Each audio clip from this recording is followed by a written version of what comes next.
Thank you very much for coming. A very warm welcome to Commissioner REHN, who's here to visit the Netherlands and to talk about the economic situation of the Netherlands, of course, on the basis of the recommendations, which came out on 29th of May.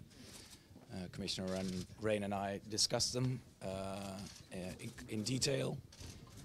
And the Commissioner will now, I think, meet the Prime Minister and talk to the Parliament as well. Will you go to 2.8 or will you stick with 3.0? I said to Commissioner REHN that it's a very sensible approach to have a safety margin, but that it's going to cost us quite a lot of trouble already to reach the 3%. And of course, on the basis of the pact, the 3% is our target, and the 2.8 could be wise, but extra hard.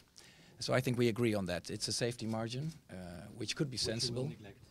I can't say that I neglect it. I share the ambition. Actually, my ambition is to go to 0%, but it's going to be hard enough to reach the 3%.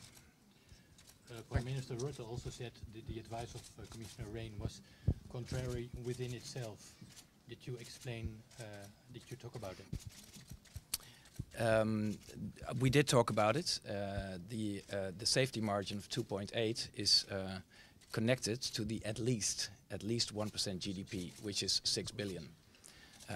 So if you have a safety margin, you will have to do a little more. But strictly speaking, on the basis of the pact, we are committed to the -3, which is 1% GDP. So this is how the Commissioner explained it to me.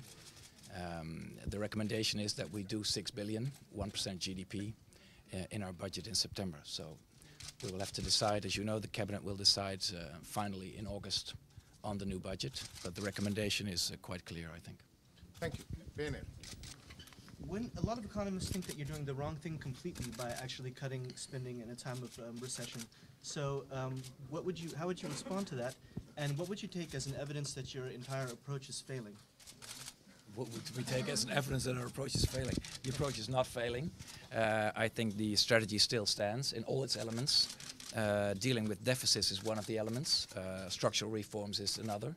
And the banking union is a third very important element in our strategy at the moment.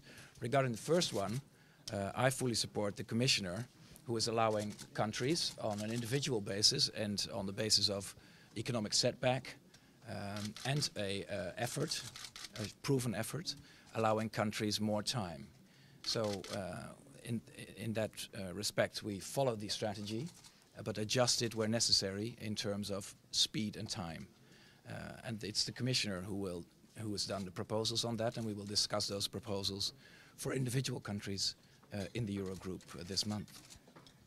Thank you. Thank you all. Thank you, Commissioner. Thank you, Minister.